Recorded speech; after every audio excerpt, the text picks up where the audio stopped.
The mansion on the hill was never noisy, not even during the wildest storms. But that night, something strange shook its quietness. The guards outside could hear laughter, deep, sudden laughter, from their cold, stone-faced boss, Kang Junhyuk. For 10 years, no one had ever heard him laugh. Not once. Inside, maids whispered in fear, stopping in the corridors with trembling trays. "Did you hear that?" One gasped. "He's laughing like a normal man." Another maid pressed her palm to her chest. "Or like someone who just found life again." The grand chandelier trembled slightly from the vibrations upstairs. No one dared climb those stairs to find out what was happening. All they knew was that their boss had gone to a party hours ago and returned carrying a single red heel. A woman's heel. No woman had ever entered that mansion since his accident 10 years ago. Junhyuk sat alone now in his dark room, staring at that red heel as if it held a secret no one else could understand. His reflection in the glass wall was unfamiliar. A man alive again, shaken, confused, and excited like a boy seeing the sun for the first time. He gripped the heel tighter and whispered, "Who are you?" The memory of her flashed in his mind. The smell of her perfume, her bold smile, her laughter that cut through the heavy bass at the party like lightning through rain. Her name, Deborah, still lingered in his thoughts, like a song stuck on repeat.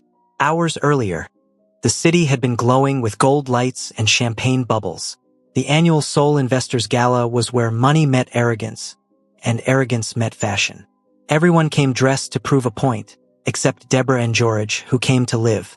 She arrived late, walking into the ballroom in a golden silk dress that hugged her like it was made just for her. Her skin glowed like melted honey under the chandeliers. People turned, some in admiration, others in disbelief. She wasn't from their world of politeness and pretense. She was energy, a storm wearing heels. Deborah moved like she owned the night. She greeted no one, yet everyone stared. She picked a glass of champagne from a passing tray, took one sip, and grinned at her reflection on the glass wall. "Korea," she murmured. "You've never seen me dance yet." The DJ switched to a slow, deep beat, one that made the floor hum softly. That's when she saw him, Kang Junhyuk, standing at the far end of the room, surrounded by men in black suits, glass in hand, eyes empty. Everyone knew who he was, the silent investor, the man with too many enemies and too much power. But to Deborah, he was just another man who needed to loosen up. Without hesitation, she walked straight to him, ignoring the gasps and murmurs. His guard stepped forward, but Junhyuk lifted a hand, curious. No one ever dared approach him, especially not like that. Deborah stopped right in front of him and smiled, her red lips shining under the golden lights. "You look bored," she said boldly. "Dance with me." The room fell silent. Even the DJ seemed confused. But Deborah didn't wait for permission. She took his hand, firm, cold, powerful, and pulled him gently toward the center of the floor. For a second, he froze, unsure how to react. His men looked shocked. No woman had ever touched him like that. Deborah turned, the rhythm guiding her hips, her laughter spilling freely. Her hair brushed his cheek as she moved. The crowd began to whisper louder. Some laughed, others filmed. But then, something strange happened. His heartbeat changed. He felt alive. His body, once numb and silent, responded to her nearness like a spark meeting dry wood. His breath caught. His hand tightened around hers. His eyes, usually sharp and unreadable, softened with disbelief. He hadn't felt this in years. It was as if her energy had reawakened something he thought was gone forever. He tried to hide it, but she noticed the change in his face. "You're welcome," she teased, her voice dripping with confidence. "You finally look human." He almost smiled. Almost. But before he could speak, her friends called her from across the hall, and she blew him a kiss. "Nice dancing with you, boss man," she said, walking away with her heels clicking against the marble. He stood there frozen, every nerve in his body burning with shock. His guards watched, confused, as he touched his chest, trying to understand what just happened. Then, quietly, he said, "Find her." By midnight, his cars were speeding through the city. His men were checking guest lists, security footage, and flight manifests. Every club, every hotel, her face flashed on every private screen he owned. And now, back in the mansion, Kang Junhyuk sat with that red heel in his hand, the one she lost while running to her car. It was all he had of her. His pride told him to forget it. His heart refused. "Deborah," he murmured, "you don't know what you've done to me." Outside, thunder rolled across the dark sky. As his men reported, they still couldn't find her.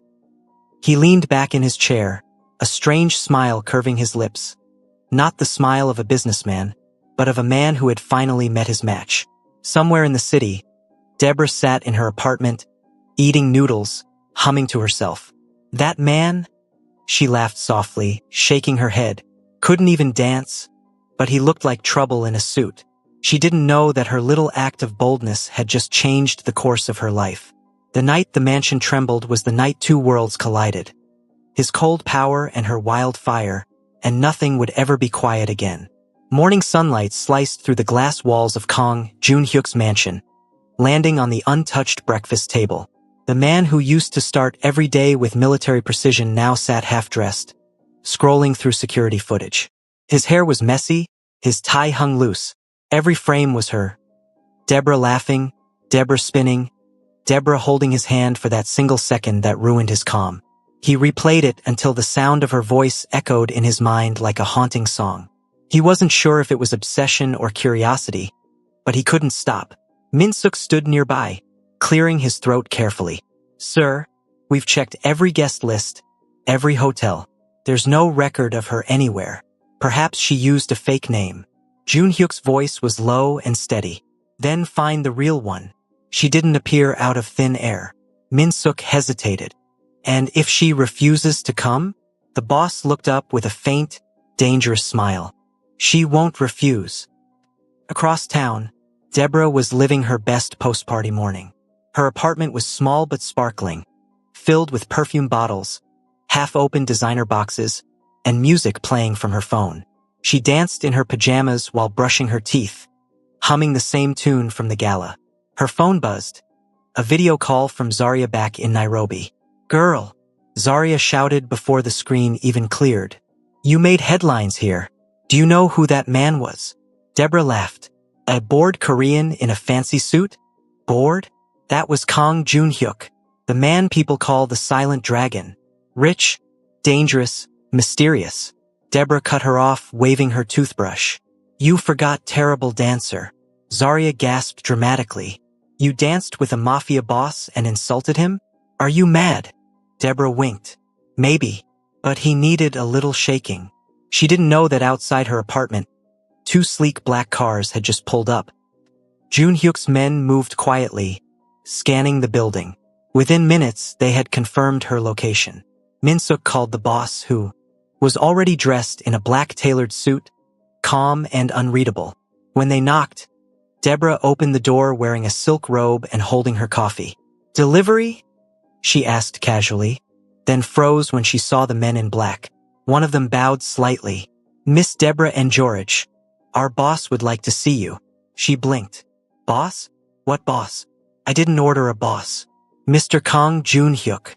For a second, she thought they were joking. Then she saw the limousine behind them. She chuckled softly and crossed her arms. "Tell him if he wants to dance again, he should send an invitation, not an army." Min-suk's jaw twitched. "Please, ma'am. He insists." Deborah sighed, pretending to be annoyed though she was secretly thrilled. "Fine, but I'm not leaving without breakfast."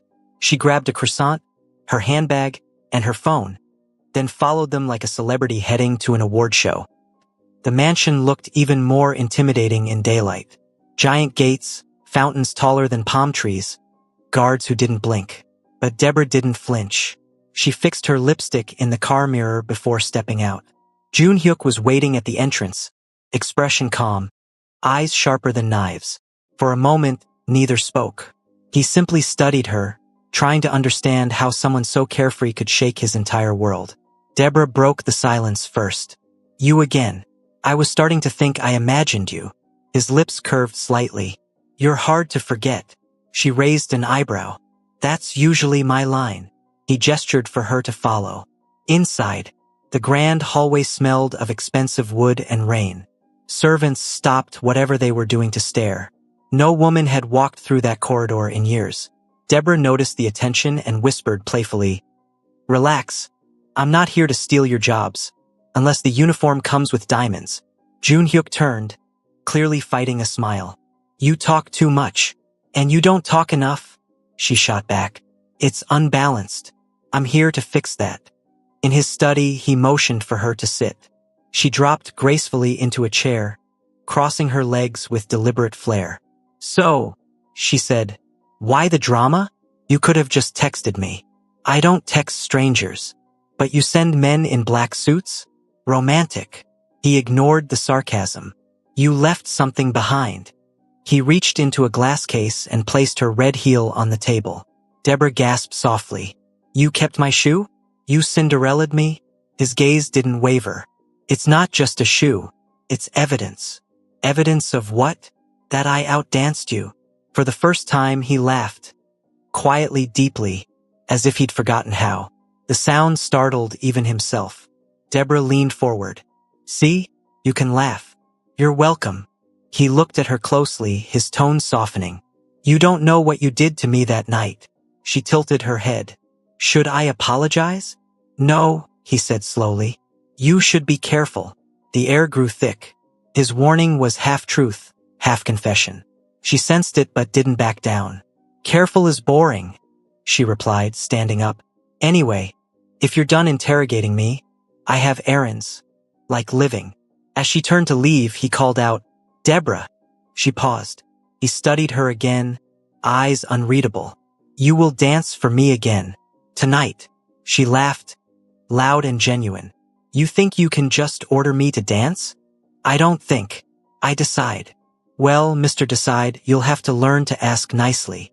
Then she walked out, hips swaying with deliberate mischief, leaving him half amused, half furious. Minsuk entered as soon as she disappeared. "Sir, should we stop her?" Junhyuk shook his head, a rare smile still on his lips. "No, she'll come back. I don't know how, but she will." That evening, rain started falling over Seoul. Deborah sat in her apartment, scrolling through her phone, replaying the conversation. For the first time, she felt a strange mix of excitement and fear. There was something about that man, his calm, his control, his secrets, that pulled her in like gravity. She stood by the window, watching the raindrops race down the glass. Her phone vibrated. An unknown number. A text appeared.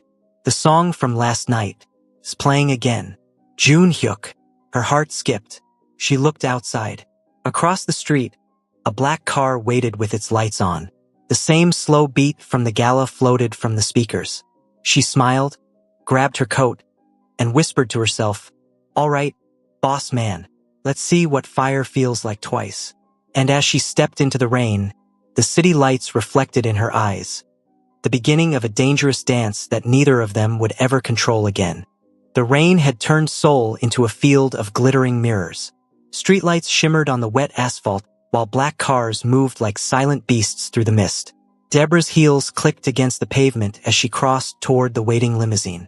The driver stepped out, opened the door without a word, and held an umbrella over her head.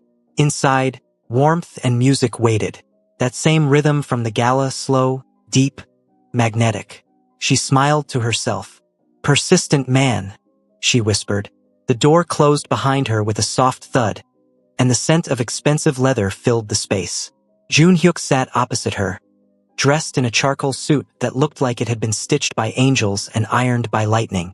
He poured champagne into 2 crystal glasses.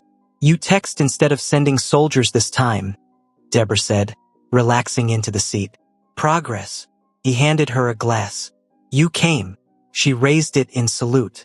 "I was curious which version of you I'd get tonight. The silent dragon or the man who laughs?" His eyes flickered with amusement. "Maybe both." They drove through the city in silence for a while, the soft hum of the engine mixing with the rain. The car turned off the main road, passing through private gates until it stopped before a modern glass building glowing with soft lights. "What's this?" she asked. "One of my clubs," he replied. "Closed tonight." "I wanted quiet." Deborah grinned. A mafia boss who rents out an entire club for silence? How romantic. He stepped out first, then offered his hand. The gesture was polite, but the look in his eyes wasn't. It was sharp curiosity wrapped in restraint. She took his hand anyway, pretending not to feel the jolt that ran through her. Inside, the club looked like another world. A single spotlight glowed above the dance floor, and hundreds of empty glasses sparkled behind the bar. Music drifted low from hidden speakers. "Dance," he said simply. Deborah laughed. "You really don't do small talk, do you?" "I don't need to." She placed her purse on a table and rolled her shoulders. "All right then, boss man. Try to keep up this time." The beat rose, slow and dangerous. She moved easily, rhythm running through her body like a secret language. He watched, hands in pockets, eyes unreadable. "You're not moving," she teased. "I'm observing the art. Observation is boring. So teach me." He stepped closer, one deliberate stride at a time, until he was just behind her. She could feel the heat of him, smell the faint trace of cedar and smoke. When he finally moved, his hands didn't touch her. He mirrored her instead, keeping an inch between them, following every sway like a shadow learning how to live. The silence between beats thickened. When the music stopped, Deborah turned and laughed to break the tension. "Not bad for a businessman with too many bodyguards." He almost smiled. "And you're not what I expected." "Flattering." "Dangerous," he corrected. She tilted her head. "You're afraid of me?" "I'm afraid of what happens when I'm not afraid." The words hung in the air like smoke. For a long moment, neither spoke. Then the doors burst open. Min-suk rushed in, breathless. "Sir, we have a problem." Jun-hyuk's expression hardened instantly. "Speak." "It's Eun-bai. She's leaking photos from the gala. Claims the woman you danced with is using charms on you." Deborah blinked. "Charms? What is this, a drama?" Min-suk ignored her tone. "Reporters are already gathering outside your hotel properties." Jun-hyuk rubbed his temple. "Handle it." Deborah folded her arms. "You're not denying it?" He glanced at her. "I don't waste time denying foolishness." She stepped closer. "Still, maybe you should thank me. Free publicity." He gave her a cold look that melted slowly into reluctant amusement. "You're chaos in heels." "Thank you," she said brightly. "I take that as a compliment." By midnight, they sat in the upper lounge overlooking the empty dance floor. The chaos outside was already fading. Min-suk efficient as always. Deborah kicked off her shoes and leaned back on the velvet couch. "So tell me," she said, swirling the last of her champagne. "Why all this? You could have ignored me. But instead, you send cars, close clubs, and act like a mystery novel." He watched the rain slide down the glass. "Because I don't understand you, and I don't like things I can't understand." "You mean women?" she teased. "People who change everything by existing." Her laughter softened. "Maybe that's called attraction. Maybe it's a problem."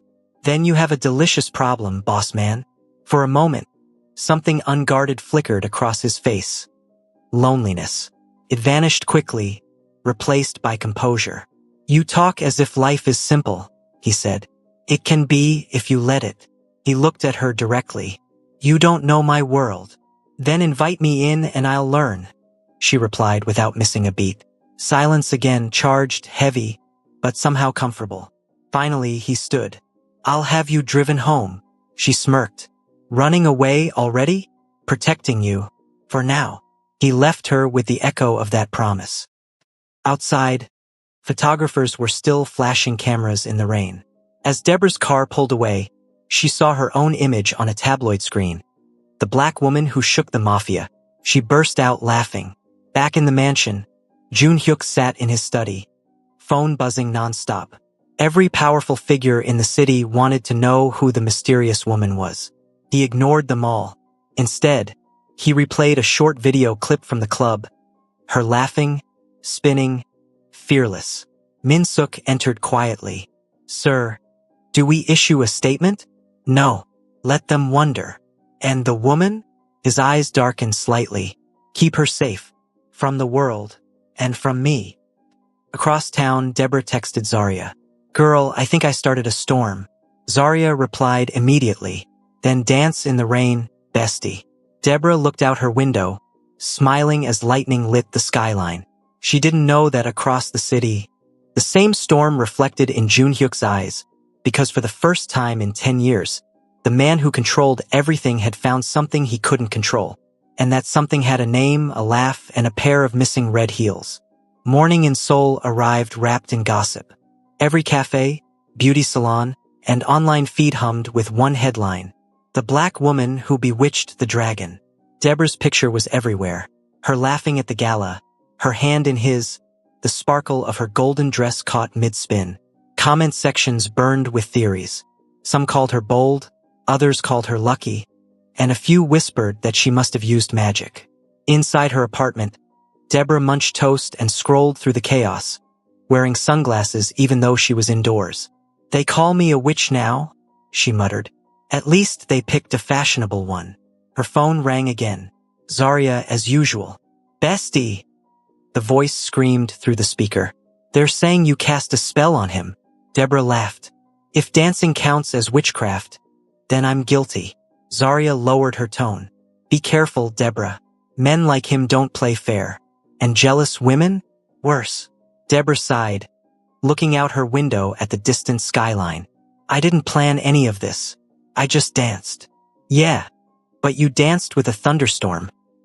At the mansion, thunder was indeed brewing. Unbai stood in the marble lobby, waving her phone in rage. She humiliated us. That foreign girl turned the gala into a circus. Junhyuk descended the stairs slowly, adjusting his cufflinks. Unbai, leave it alone. Leave it? They're mocking your family name. I built my own name, he said flatly. And I decide who mocks it. She bit her lip, fury trembling behind her carefully painted smile. You'll regret protecting her. He met her gaze. I don't protect her. I owe her. Unbai flinched, confused. Owe her what? He walked past her without answering, leaving only the faint scent of his cologne and a silence she couldn't stand. Later that afternoon, Deborah tried to sneak out for groceries in a cap and hoodie. It didn't work. A group of teenagers spotted her near the bakery. Is that her? One whispered. Daybek, the dancing queen. Another shouted. Before she could react, they surrounded her for selfies. Deborah laughed awkwardly and posed anyway, flipping her hood down. Okay, but tag me nicely. Hashtag unbothered. When she finally escaped back to her building, she found Minsuk waiting by the elevator. Miss Deborah, he said, bowing slightly. The boss requests your presence. Again? She sighed. Tell your boss I'm charging appearance fees now. He didn't smile. He insists. She eyed him for a moment, then shrugged. Fine, but I'm not changing my outfit. This time, the car drove through an underground tunnel before emerging in front of a seaside villa she'd never seen. Waves crashed against black rocks below, and the air smelled of salt and rain. Junhyuk waited on the terrace, hair windswept, sleeves rolled. No bodyguards this time. Just him, the sea, and 2 glasses of tea steaming on a table. You brought me to the ocean? She asked. Romantic? Or are you planning to drown me? He almost smiled. Neither. I needed quiet. Deborah dropped into a chair. You really hate crowds, huh? I don't hate them, he said. I just don't belong in them. For a moment they listened to the sea. The silence between waves was strangely comfortable. She broke it first. Why me? You could have any woman in this city. Why chase a stranger who dances too much? He looked at her directly. Because you woke me up. She frowned. You were asleep? In every way that matters. His voice was calm but heavy, as if each word carried a history. He told her, briefly, about the accident 10 years ago, about the pain, the distance, the empty years of control and silence. He didn't mention details, just enough for her to see the loneliness behind his power. When he finished, she exhaled softly. So that's why they call you the Silent Dragon. He nodded once. And now the dragon is awake, apparently. Deborah leaned back and grinned. Then maybe I deserve royalties. He actually laughed. Quiet, genuine. The Sound startled even the seagulls circling above. As the evening faded, a storm brewed again on the horizon. The wind rose, scattering papers and spraying mist across the terrace. Suddenly, Min-suk appeared at the door, rain dripping from his coat. "Sir, you should see this." He handed over a tablet showing a video leak. Footage from the club last night. Someone had recorded their dance through the tinted glass and sold it online. The comments were worse this time. Conspiracy theories, racial slurs, fake interviews. Deborah's stomach twisted. "They're disgusting." Jun-hyuk's jaw clenched. "I'll find who leaked it." "You don't have to." "I do." She watched him pace, the calm mask cracking for the first time. There was real anger there, not vanity but protectiveness. "Hey!" she said softly, standing beside him. "Don't give them that power. They want to see you rage." He looked at her, surprised. "You're not scared of internet trolls?" "Please. I survived Nairobi traffic." The tension broke into reluctant laughter. "Fine," he said. "Then stay here tonight until this settles." She raised an eyebrow. "In your villain lair?" "In my guest room," he clarified. She pretended to think. "Does it come with breakfast?" He smirked. "If you survive the night, yes." Hours later, the storm struck full force. Rain pounded the windows. Thunder rolled over the sea. Deborah wandered through the quiet villa in one of his oversized shirts. He'd insisted her wet clothes be dried. She found him in the study, staring at a wall of city maps marked with red lines. "You plan wars from here?" she joked. "Business logistics," he said without turning. "Looks like a treasure hunt." He finally faced her. "Maybe it is." They stood there for a moment, the storm flashing behind the glass. Then, unexpectedly, he said, "You don't belong in this chaos." "Maybe chaos is where I dance best." Something unspoken passed between them, respect, curiosity, something close to danger. When she finally said goodnight, he watched her walk away, the echo of her footsteps mixing with thunder. For the first time in years, Kang Jun-hyuk felt the storm inside him match the one outside. By morning, news feeds had changed tone. Instead of insults, some called their story unexpected romance. Others praised Deborah's confidence. Public opinion was shifting. Deborah sipped coffee on the terrace, wrapped in a blanket, watching the ocean sparkle after the storm. When Jun-hyuk joined her, she smiled. "Looks like the city's calming down." "For now," he said. "And you?" He looked at her for a long moment. "Still learning how to breathe again." She raised her cup. "To new air, then." He clinked his cup against hers. "To the woman who brought it." Far below, waves crashed against the rocks like applause. Neither of them noticed the shadowed car parked on the distant cliff. Unbai inside, camera in hand, eyes burning with jealousy. The storm might have passed, but the next one was already forming. The morning after the storm, Seoul glittered under soft sunlight. But in Kang Jun-hyuk's mansion, the air still buzzed with something no one could name. The maids whispered as they moved through the hallways, glancing at the closed guest room door where she slept. A black woman in the boss's house was enough to set the city's gossip alight. But a laughing one? That was a scandal. From the top balcony, Jun-hyuk watched his staff try to act normal. He didn't blame them. He hardly recognized himself either. There was a lightness in his chest he hadn't felt in 10 years, like the world had loosened a chain. He looked down at the garden where Deborah stood barefoot, sipping tea in his white robe. Her braids glimmered under the sun, and she was talking to a koi fish like it owed her money. "Don't look at me like that," she scolded it. "You're lucky I don't fry you with plantain." Jun-hyuk couldn't help it, he laughed. Out loud. The guards nearby stiffened, as if the sound broke some ancient rule. Deborah looked up. "Oh, you laugh now? I thought your face only had one setting, serious and scarier than my landlord." He came down the stairs, trying to hide a smile. "I'm not scary. You kidnapped me twice, boss. You're scary with premium membership." He shook his head. "I offered breakfast, didn't I?" She grinned. "And I accepted. We're even." Inside, the dining table looked like a royal buffet. Silver trays, fresh fruit, steaming soup, pastries that glowed like gold under the chandeliers. Deborah blinked. "Wow, I just wanted eggs. This is a wedding. He gestured for her to sit. I don't do half measures. Clearly, even your napkin looks expensive enough to pay rent. He almost choked on his tea laughing. She joined in, clapping her hands dramatically. See? Progress. You're now at 3 laughs since last night. We might hit 5 before lunch. She bit into a croissant and eyed him curiously. So, Mr. Thunderstorm, what do you actually do when you're not scaring people? I invest, he said simply. In what? Weapons? Hotels? Chocolate factories? All of them. She blinked.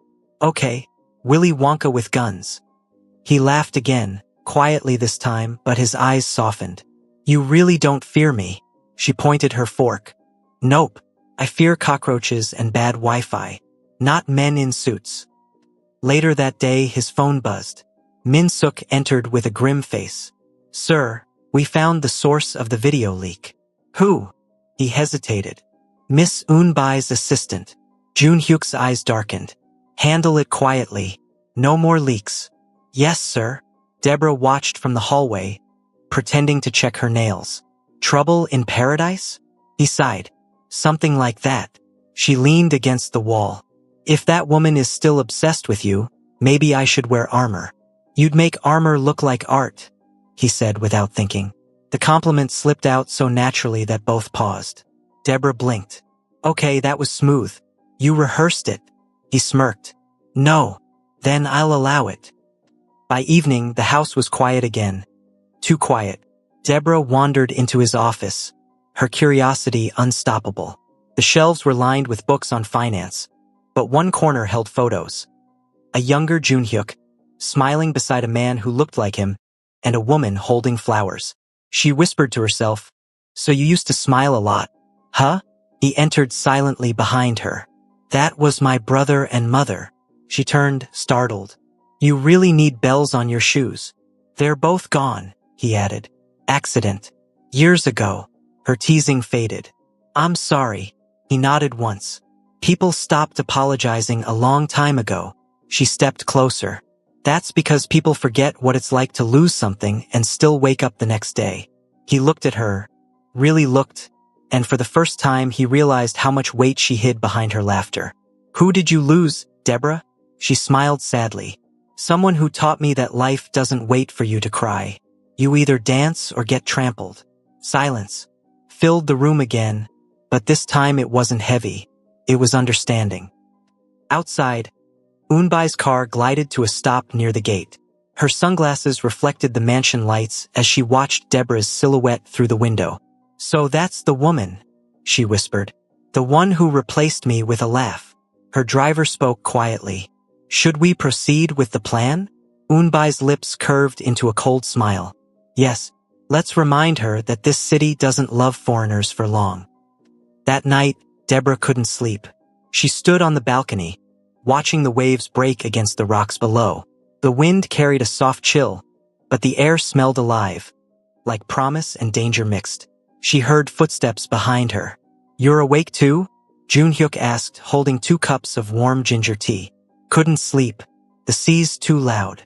It's louder when you've got secrets, he said, handing her a cup. She took it, sipping slowly. So you're still keeping one from me? He glanced at her. Several. She raised a brow. Well, when you're ready, I charge by the hour for confessions. He smiled faintly. And what's your secret, Miss Deborah? That I'm just a girl trying not to fall for chaos. Pause. The waves roared like applause. Then stop looking at me, he said softly. Too late, she replied. Elsewhere in the city, Eunbai's men slipped an envelope across a table to a gossip reporter. Inside were pictures of Deborah entering the mansion, wearing his robe, sipping tea on the balcony. The price tag was written in neat red ink. The reporter's eyes widened. This will explode the internet. That's the idea, Eunbai said, standing. Let the world see how low their king has fallen. As she walked away, the reporter already typed the headline. Mafia boss's forbidden affair. The foreign beauty who moved in overnight. Morning arrived with chaos. Reporters lined the gates. Cameras flashed. Drones buzzed above the garden. Inside, Deborah held her phone, staring at the trending tag. Wow, they didn't even let me brush my hair for this one. Jun Hyuk stormed into the room, phone in hand. It's everywhere. She looked at him calmly. He stared at her. You're not angry? I'm African, baby. We survive worse storms than hashtags. He almost smiled. You're impossible. That's why I'm unforgettable. Despite everything, the flashing cameras, the headlines, the tension, she laughed. And for a second, even he did. But outside, Eunbai watched the chaos from her car window, sipping coffee, her eyes glinting with victory. She whispered, "Dance now, Deborah. Let's see if you can dance through fire."